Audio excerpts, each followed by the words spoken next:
morning, everybody. We see a lot of people pouring in right now, so we thought we should start on time. Thank you very much for joining us. This is probably the Knowledge team's last event in 2021, and we have an even more exciting lineup in 2022 for all of you. Thank you for taking the time for this occasion today, which we are particularly proud of. This is in some ways a culmination of 2 years of efforts when our Vice President for Knowledge Management, Mr. Bang Susantono, approached us with a bit of an idea. He said, I think it's important to document ADB's knowledge management journey amidst all the other efforts on KM that we are doing. So we said, all right, and this is the way to kind of look to the future as well, so that we reflect on where we have come from, where is our knowledge management maturity, and how do we then plan accordingly for the future. So this book is a great compromise of both those aspects. One, it documents ADB's KM journey since 1966, focusing a lot on the past 2 decades, obviously.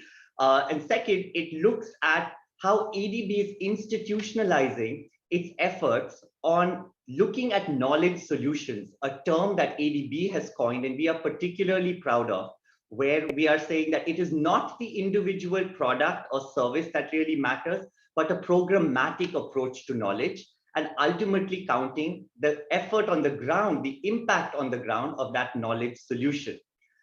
This has been a journey for us where we have worked very hard to put this together, along with a live website, which is going to be maintained by us, and with more and more new solutions that we will be adding every year. Without further ado, I'd like to thank you all once again and then introduce Bruno Carrasco, the Director General for Sustainable Development and Climate Change, to talk a little bit about why SDCC is at the core of developing some of these knowledge solutions. Bruno, over to you. Thank you very much, Vivek. Good morning, everyone, and thank you very much for joining us. We are indeed very excited to have you join us today to celebrate another milestone in ADB's knowledge management journey. As many of you know, ADB Strategy 2030 calls for ADB to become a trusted knowledge solution provider to its developing member countries.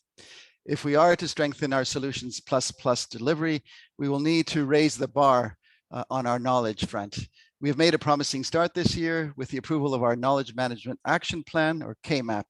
KMAP supports this vision by strengthening ADB's knowledge management capacity to better deliver tailored and innovative knowledge solutions.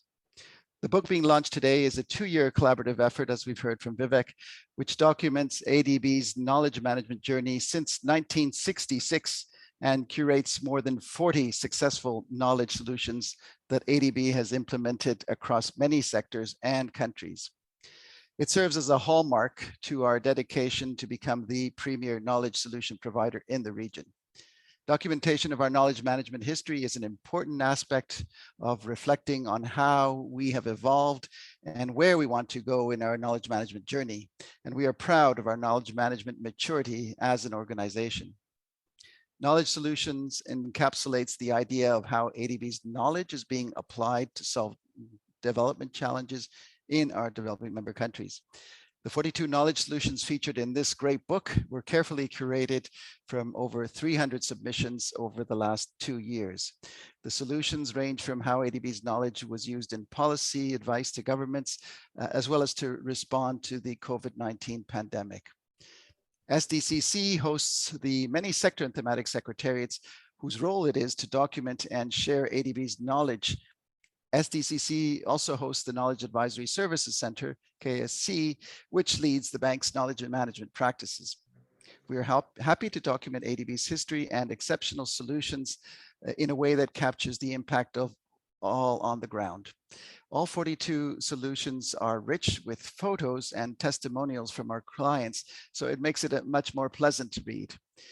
In addition to the book, SDCC has also developed a dedicated microsite to be able to view and learn from these knowledge solutions in an interactive manner. I want to congratulate Suzanne, Vivek, and the KSC team, as well as all the project staff who have featured in this book. We trust it signals ADB's continued commitment to produce knowledge solutions to drive development in Asia and the Pacific. I'm now pleased to request VP Susantonio to provide his remarks and officially launch the book and the microsite. Thank you very much. Over to you, VP. Thank you, Director General Bruno Carrasco, all colleagues, distinguished guests, ladies and gentlemen, a very good day and a warm welcome to everyone joining us in this very important event.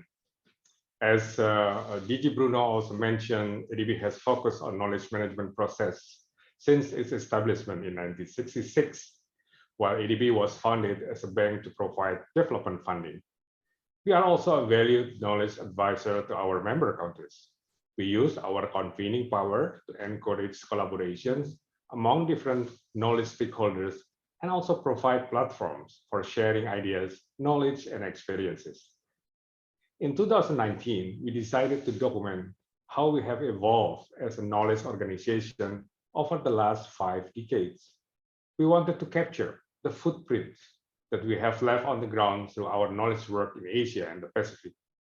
And it is how the idea of this book was conceived, to act as a rich resource that displays the breadth and depth of ADB's knowledge work. It showcases ADB's strong collaborations with our members and how our partnership has evolved. ADB started with supporting countries build roads and bridges. Now we support the design of environmentally sustainable and equitable development solutions. This book shows how ADB has walked the talk on spearheading operations with adapted knowledge through many initiatives. In the 1980s, ADB supported projects on a case-by-case basis to influence sector policy reform. In the 1990s, this developed into a country-focused agenda. This means that ADB operations and knowledge focus evolved from project to sector, from country to more regional approaches. It led to an increase in knowledge support operations. So let me share a few initiatives that shaped ADB knowledge management in the past decades. These were the long-term strategic framework, 2001-2015, with a knowledge management framework in 2004, the creations of the Knowledge Management Center in 2005, the Knowledge Management Action Plan 2009-2011, and various knowledge fora conducted since 2012. All these prepared grounds for our long-term strategy 2030, which places knowledge at the center stage, charting the course for ADB to play a much larger role in harnessing knowledge to promote development across Asia and the Pacific. The newly approved Knowledge Management Plan, Action Plan, KMAP 2021-2025, that has been mentioned by DG Bruno Carrasco, further solidified ADB roles as a knowledge solution provider, while recognizing the strategic assets of knowledge management. The plan advanced ADB knowledge management and organizational maturity.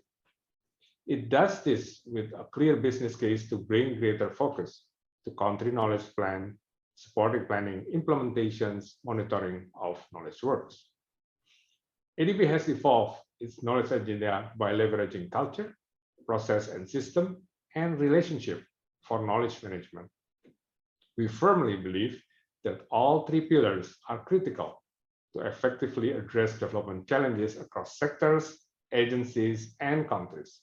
It also transforms ADB into a learning organization.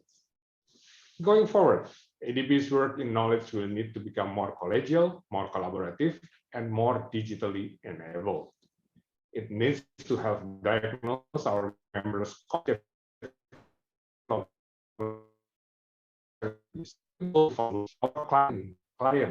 our clients are raising their standards in terms of the experience and expertise they expect from ADB. And why shouldn't they? Today, the demand of knowledge is more differentiated, integrated, technology-driven, and anchored in global, regional, and local innovations. This required dedicated ADB employees. So colleagues, distinguished guests, ladies and gentlemen, I would like to congratulate all the future project leaders and ADB staff who have been selected to be in these publications. I would also like to acknowledge the work of the 88 knowledge focals across the bank, who will act as the vehicle for the implementation of our 5 years action plans. So let me close by quoting a classic quote from Benjamin Franklin. He said, "An investment in knowledge pays the best interest." And with the spirit of togetherness, I launched ADB Publications, the Asian Development Bank's Knowledge Management in Action, Vision, Learning, and Collaborations. Congratulations again to all the team and all of you who are part of our journey in strengthening knowledge management in ADB and our effort to best serve our clients in regionally and globally. I hope all of you will find this publication insightful and that you stay motivated to deliver knowledge-based solutions to our clients. Thank you very much, and back to you. Thank you, VPKM, for that inspiring words, and also to kind of reflect a little bit on where we have come. With that, I think I'm going to request Joe to drop the link to the publication in the chat box so that everyone can peruse at their own convenience, and then of course download the PDF as well. And with that, I'd like to introduce my colleague Jane Karangal San Jose, who will give us a sneak peek into a couple of pages of the book to pique your interest a little bit more. Jane, over to you. Thank you very much, Vivek. So VP Susantono, DG Carrasco, to our guests and to all our audience, good morning, good afternoon, good evening, wherever you may be. Knowledge management is not done for its own sake. And as Vice President Susantono stated, ADB has been committed to the cause of knowledge since its establishment. The book relates how KM in ADB evolved and the shift of its focus from projects to sectors to country and to regions. It shows how the frontier research pursued by the ADB Institute complemented ADB's offerings as a knowledge bank, and how this synergy helped meet our clients' needs. KM is learning by doing. Through these stories of knowledge solutions, the book details how ADB is making a difference in its client countries. These all point to the evidence that indeed knowledge has been increasingly seen as a strategic asset for ADB and an important part of our balance sheet.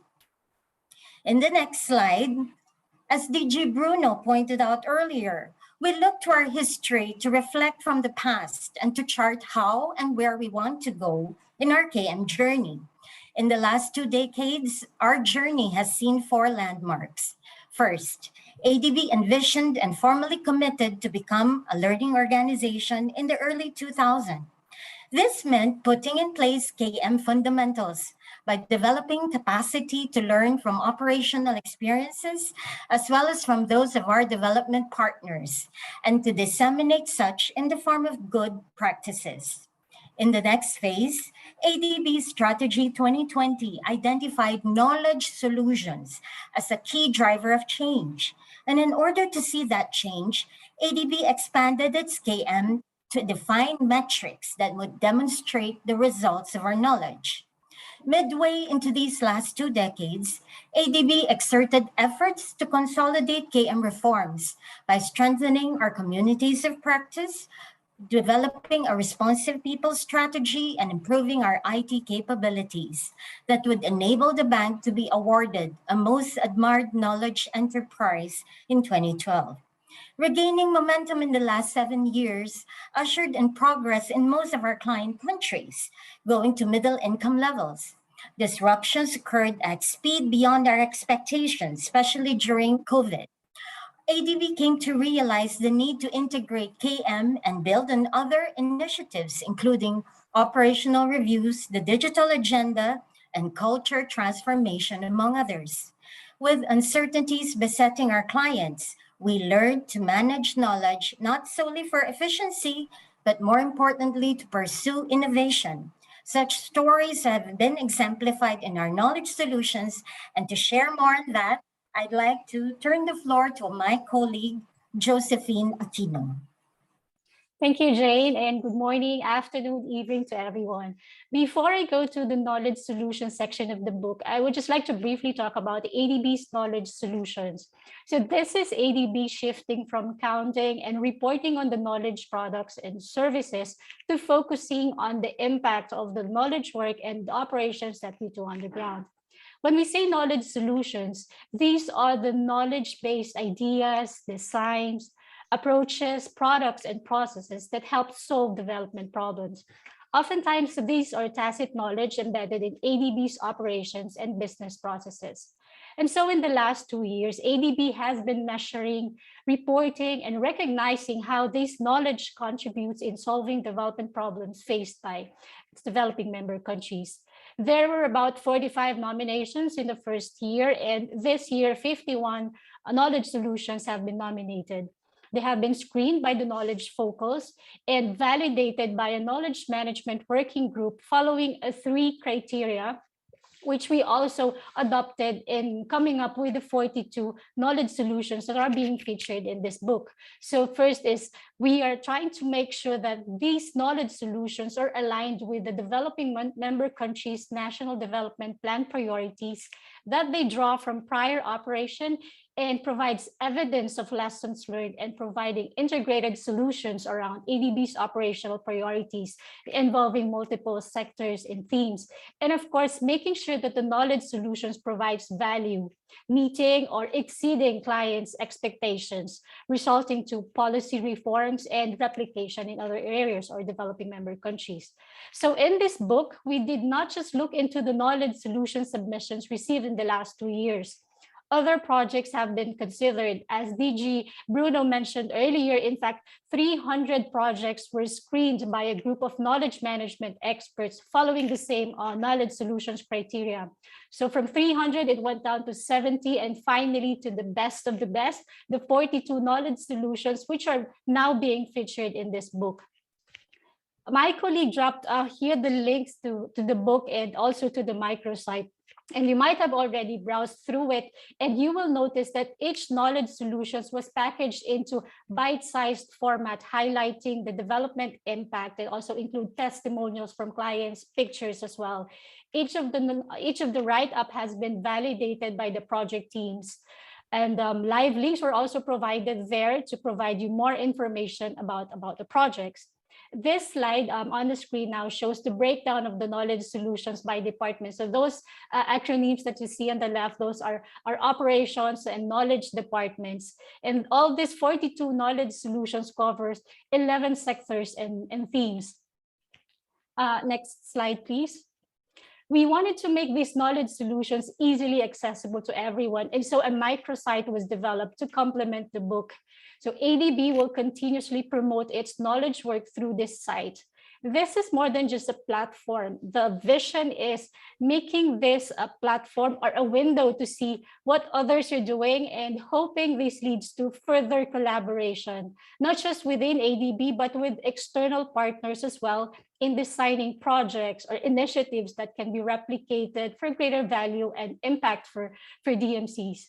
The site will continue to remain relevant as this leads to, again, the ADB's annual knowledge solutions exercise. And this is also our way of incentivizing our knowledge focus and staff as their work are featured and recognized. So at this point, I will hand you over to Vivek, and you will hear more about the actual ADB knowledge solutions. Over to you, Vivek. Thank you very much, Joe, Jane, VP Susantono, as well as Bruno. What we decided to do for the remaining time that we have with all of you is to kind of show you a little bit of a management perspective here. And we have invited two director generals from two very, very crucial departments for us, both East Asia, that is Teresa Ko, and South Asia, which is Kenichi Yokoyama, to talk a little bit about how in all of this that you have heard about this programmatic shift and knowledge solution, how it's being put into action by the two management colleagues here. It's going to be a very informal chat. I have requested both Ken and Teresa to jump in, interject, cut me if they need to. And we'll start with just trying to give a glimpse to our participants here about how we are moving from counting products to ultimately this book where we are trying to showcase the solutions. So Ken, let me start with you. The first question. Tell us a little bit about in South Asia, how is it that you're moving from, you're convincing staff to think not just about a product or a service, but to think more about a program for knowledge? Can you hear me? Yes, we can. Yeah, thank you, Vivek, and thank you for this occasion to talk about the perspective from SAD. Yeah, actually, in SAD, particularly in India, this started Hun Kim's time, and also Teresa was my predecessor in India resolution. India, actually, we have started to emphasize on the knowledge-driven approach of country programming, and specifically, we started this upstream knowledge, what we call upstream strategic studies, to identify most promising or inspiring or transformative investments. So specifically in India, we have been doing this East Coast Economic Corridor study, and also recently we also started the logistics technical assistance. And looking at this upstream strategic perspectives of those geographical area or subject as logistics, and identify various projects and programs on the basis of those upstream works. So we had the MFF for the East Coast Economic Corridor, like $500 million SDP. And logistics is now coming to a program loan. And not only program loan, but also we are identifying some PPP opportunities with OPPP on some of the multimodal logistics parks. So in that sense, the approach of doing the knowledge works upstream, and this really integrate our knowledge into operations, and that also helps us identify more transformative and sort of integrated approaches we are taking. So Bangladesh, we also undertook this economic corridor study, and recent CPS undertook this private sector study. So we are talking about investments in the economic zone or urban, some sort of, adjacent urban areas for a kind of residential area development with PPP. And Sri Lanka, we are advocating tourism, hope to identify some sovereign as well as non-sovereign kind of operations.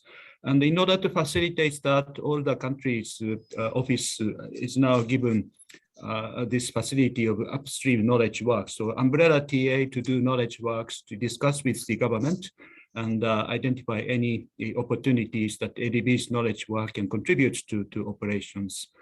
So I'll first stop here. Thank you. Thank you, DG Ken. That's very interesting insight to kind of the kind of programs that you're starting to run in South Asia on knowledge. DG Teresa, anything to add to that, or should I move to the next question? Maybe if I can add. So this year, we actually took part in the pilot of the Knowledge Management Action Plan, and specifically looking at the country knowledge plan during the formulation of the country partnership strategy in Mongolia. And what's interesting about that is a change in approach, because in that exercise, what we did was we took conscious efforts to actually partner with OPPP, PSOD, and to also seek collaboration from ERCD and SDCC. And in that exercise, we also partnered with you, your unit, KASC, to actually conduct a stock-taking exercise of the portfolio to find out what is ADB's unique value addition and its unique advantage in Mongolia in terms of delivering knowledge.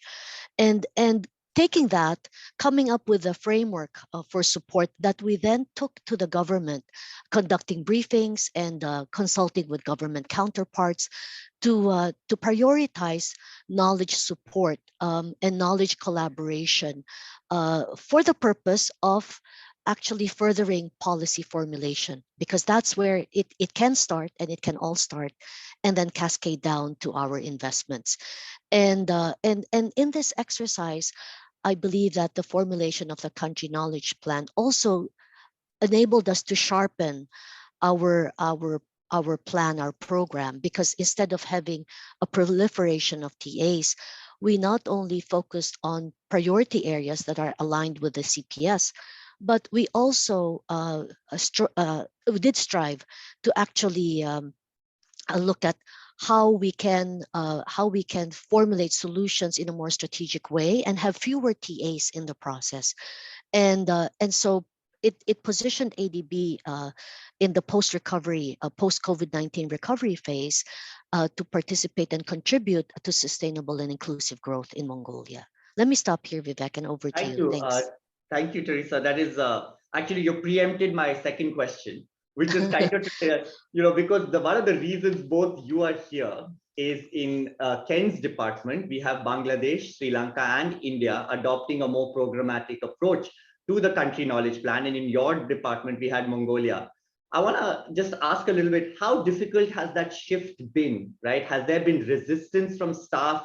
How do we explain this new concept to staff, that it's not about the individual product or the service, but the overall program, or what are we trying to deliver to the client? How have you tried to tackle that issue? I think if I may start, and maybe Ken can also come in and add to this. I think staff have realized that the development challenges are so complex, and that it's not really a one-off solution that the government may be looking for. It's a series of solutions. And so I think in the drive to move from knowledge product to knowledge solutions, I think colleagues in EARD have recognized that a program enables them to do more and to achieve greater impact in our operation. So it's very much welcomed. I believe it also provides us an opportunity to engage on a long-term basis with our client, because not only do we come in with the knowledge, but we come in with lending and lending related to solutions that have to address complex development challenges. I'll give you an example just briefly. In the case of Mongolia, air quality was a challenge. And we took the opportunity to develop a knowledge product focused on policy advice, and taking policy advice and moving that to lending. But in the process also raising that as a development issue in our Asian Development Outlook, and using dissemination to sensitize our partners to the not only to the complexity, but to the significance of the problem. And so when we started programming our 2 policy-based loans, it gave us the opportunity to engage with government, not only in crafting policy actions, but actually helping implement them. And so moving from banning the use of raw coal to use of briquettes, to having an implementation action plan to actually improve air quality, and then to institute some measures such as establishing technical standards for cleaner fuels. All these contributed, I think, to crafting a knowledge solution that did benefit Mongolia in this case, because 840,000 people are now experiencing a better environment and higher air quality in Mongolia. So let me stop here, and maybe Ken can add his example. Ken, something to add? Another example? Ken, you're on mute. So this programmatic approach and how the staff are responding was the question, as I understand. Yes. So actually, we have a very big department. So sometimes it's a challenge to bring entire departments to changing circumstance.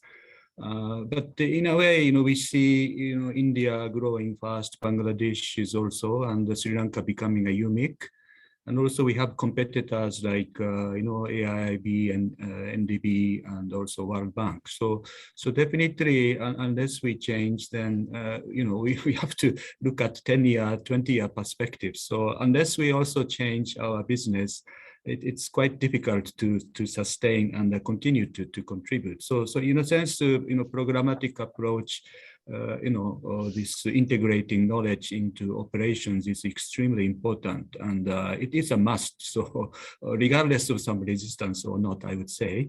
But anyway, we are trying, as I said, this upstream strategic works, trying to bring together everyone and identify projects and assign people to work on some of this. And it's not only upstream; we also have this downstream, how to a kind of articulate the knowledge products and not only disseminate, but we should focus on implementing those knowledge products, so replicating and so on. So for that purpose, we also have this capacity building resource center. Again, the attributes of Hoon Kim and Teresa. This is all archiving all the knowledge and as well as the best practices and try to disseminate, not only disseminate, but the purpose is to replicate and build the capacities of an awareness of our counterparts. So this is established in India, Nepal, and we are extending it to Bangladesh, Sri Lanka next year. Fantastic. So we still have a good 10 minutes to go, but I have one question. It's a little bit connected to the last one. And I also encourage our participants, if there are any questions, we are monitoring it, please drop it in the Q&A box and we'll be happy to ask our panelists, time permitting. Ken, my last kind of question that we had kind of discussed a little bit about what we wanted to ask both of you is incentivizing staff, right? I mean, there is a general feeling, and for all of those who are joining from outside ADB, I'm sure can agree, staff feel they're not incentivized to do knowledge work, right? So this book and publication was a small drop in that ocean to say, look, we want to feature our project leaders who are contributing to this. Any example, Teresa, that stands out from your department on how you are trying to incentivize staff to do knowledge work? Yes, we do place a significant importance on knowledge work. So when we review lending and when we review the portfolio, we also review our knowledge pipeline, our core KPs, as we call it, for the year. And so we do this systematically during the year because it signals that we also give importance to what we do on knowledge. And when it comes from programming and planning to execution to recognition, we likewise recognize our project team leaders who have done a lot in terms of knowledge, whether it's in dissemination, whether it's in creation, and whether it's on collaboration. So for instance, recently we co-hosted the sub-forum on ecological civilization and biodiversity conservation in Kunming as part of the Conference of Parties this is the COP15, as we call it, on the Convention on Biological Diversity. And so in that instance, because of the effort that we have put in to co-hosting that sub-forum, and in terms of also producing publications where we documented a decade of greening development in PRC, we actually we gave a DG's award, not only to the members of the team from East Asia Department, but we also recognized that this was a cross-departmental collaboration. And we likewise gave the award to other team members who were instrumental in delivering this sub-forum. Let me stop here. Yeah. Thank you, Teresa. Ken, anything to talk about? You're getting some interesting questions, which I'll lob at both of you after this. Yeah, I think it's, in order to give incentive or motivation, it's very important, and I appreciate that KMAP has, introduced this country knowledge planning process. So once it is clearly specified what we are going to do in the next 3 years, and particularly in the present year or next year, then that gives a clear-cut sort of commitment on the part of the department and staff to deliver. So that's one important element. And also, once it's done, then it's naturally, it cascades down to the staff's work plan. And by, as I said, trying to integrate knowledge into operations, it's a kind of, delivery of the upstream strategy work itself is an extremely important output for the staff. So our expectation, to advance those strategic study works and identify, a couple of, inspiring projects can be an extremely important element of the staff's, even performance. And also, I think, looking at staff, whoever is engaged in strategic study, really very much, passionately motivated to identify most interesting and inspiring projects. So that appears to be working well. And so in a sense, on the downstream part, delivery of knowledge products, we really identify, which is really replicable and really valuable. We recognize and then motivate the staff to do this documentation and dissemination kind of awareness building works. Of course, staff are overstretched, so we don't push much. Anyway. And it's recognized that there is a lot more to do, right? People react differently to incentives. So some might like being featured in a publication or website. Someone might want a trophy. Someone might want recognition at work. And I think ADB is collectively trying to do that. So to kind of make and elevate the importance of doing knowledge work well. I have a question from a familiar name. Both of you will recognize, Mr. Gambhir Bhatta. Oh. And I think it's a good question to ask because both of you are representing two different departments. And his question is around, what is the different approach? Is there a difference between how DMCs such as China and India seek knowledge solutions of ADB and others? So Ken, let me start with you first to talk a little bit on India, and then I'll go to Teresa about the China. Okay. I think, we need to have regular interactions with the, sector ministries and agencies. Usually, whenever we see, knowledge solution request, it comes from the regular dialogues with the counterparts. And unless they recognize us as we are good to knowledge contributors, the request do not come. So in that sense, once kind of trust relations are established in individual departments, then we see some particular interest coming from us. So it's really important to have regular dialogues and some sort of desk work may be done to start the conversation. And in the case of logistics, I remember initially actually our DCD was Sabi. So he collected some information what was done in the East Asia and Southeast Asia, and tried to synthesize, this is what ADB has done in the the East Asia, and we can do it in India, and that really attracted this technical assistance request. And now we are providing support for preparation of the national logistics policy. So that kind of regular interaction. Just waiting for the proposal doesn't materialize. Good point.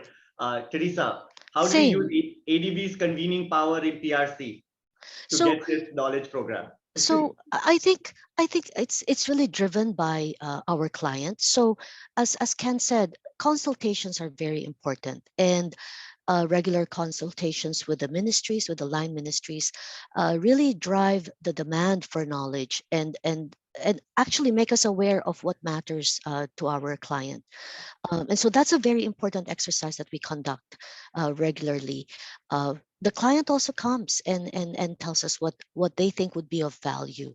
And so once they identify development challenge, we also take this internally and we then determine, okay, how do we bring the best of ADB to this? And so that is when we start convening internally colleagues, whether it's the sector thematic group, whether it's economic advice that we find ERCD can help us on. It could be other partners too. ADBI, for that matter, is a partner to us. And so we use that opportunity when complex development challenges are identified for us to draw on collaboration and partnerships to bring the best of ADB to our client. Let me stop here. Thank you. No, that gives us a good, interesting insight to how two countries approach their knowledge work. So I have one more question, and maybe that will be our last one, only because I am interested to hear from you. What is the role, and I'll slightly tweak the question that Shishin Yao has asked. He's asked a little bit about evaluation and what role does that play in knowledge solution? What do you think? What is the role that evaluation plays when we are designing or trying to, let's say, not even designing, measuring the success or impact of our knowledge solution on the ground? Let me ask, I asked Ken first last time. Teresa, I'll ask you this time. Okay, so let me just clarify. So the question is how we use evaluation to inform us how we can do better. The role of evaluation in measuring knowledge solutions. I think in a way, when we look at evaluation in general, I mean, in everything that we do, evaluation plays I would say, a very critical role in enabling us to examine how successful we are, whether we are looking at lending, whether we're looking at knowledge solutions. So evaluation is a means for us to be informed of what we can do better and how to do better next time. So it could be that we find that in the course of evaluation, we discover that maybe we had not we had not been broad enough in terms of seeking a solution or even drawing in our client through consultations. And so evaluation brings information to us that gives us an opportunity to do better next time. That's the way I view it. Thanks, Teresa. Ken, last. Yes, yeah, I think yeah, Teresa has already communicated. Anything to add? If not, I we have this, project evaluation, thematic evaluation, sector evaluation. So definitely IED can, evaluate particularly, the finance plus knowledge innovation aspects in the context of projects, in the context of sector, in the context of theme, and suggest, where the next generation of knowledge solution may be explored. So that if such kind of suggestion comes, that can also give us a lot of insight, not only RDs but also SDCC. Yeah. Thank you, Ken. Thank you, Teresa. Any last words from both of you? Anything that I may not have covered? Otherwise, we are right on time, actually. Oh, maybe from my side, just to emphasize that collaboration will be very important for us in the future in terms of not only targeting knowledge solution, but also in delivery, in dissemination. Because for us, what we value would be the potential to also replicate. And in the case of China, the examples that we bring from China could be a candidate for replication in other countries as well. And so for us, we really look forward to collaborating, whether it's with Ken, whether it's with other departments. We look forward to this opportunity to collaborate, to bring knowledge solutions that could have a potential for replication in other developing member countries. Thank you. DG Ken, anything to add? Yeah, let me also say, yeah, this collaboration across regions is also important. Whenever we meet with India, Bangladesh, they also ask us how is the experience of Southeast Asia and East Asian countries.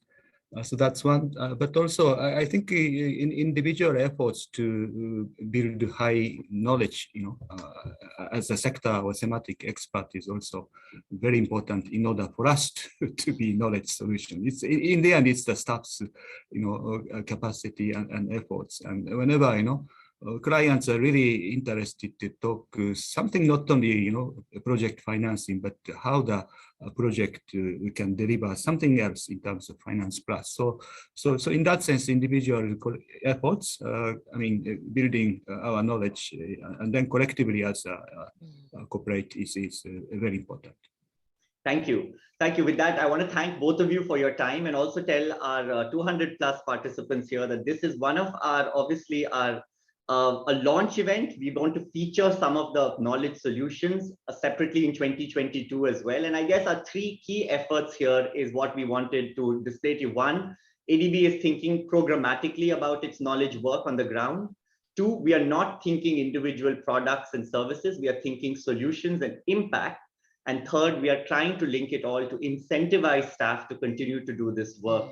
And that will explain why in 2022, we're going to take some of these featured project leaders to come and speak a little bit more about their solutions. With that, I would like to hand it over to Suzanne Roth, the Chief of Knowledge Management and the advisor in SDCC, to take us home, the final run.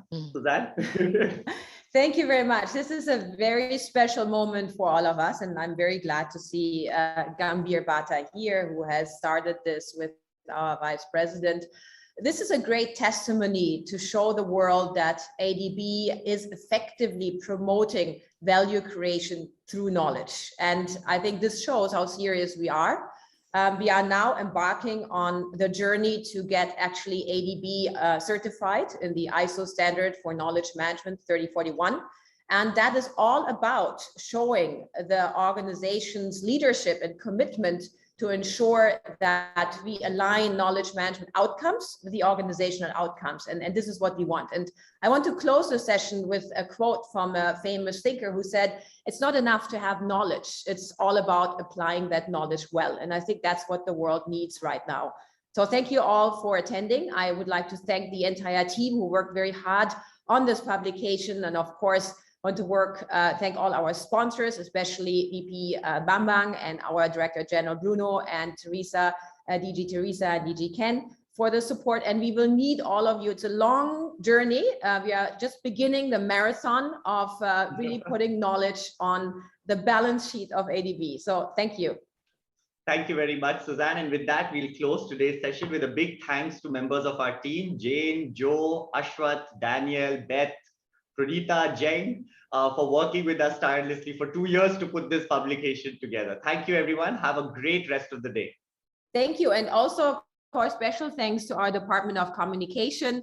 We work very closely with communication. Obviously, we need to communicate all the great knowledge and work we are doing. So thank you to the team there also. Yes, they work really hard to get this website live right now, 10 minutes before. Thank you, everyone. Bye. Thank you, DG Ken. Thank you, Teresa. Bye-bye.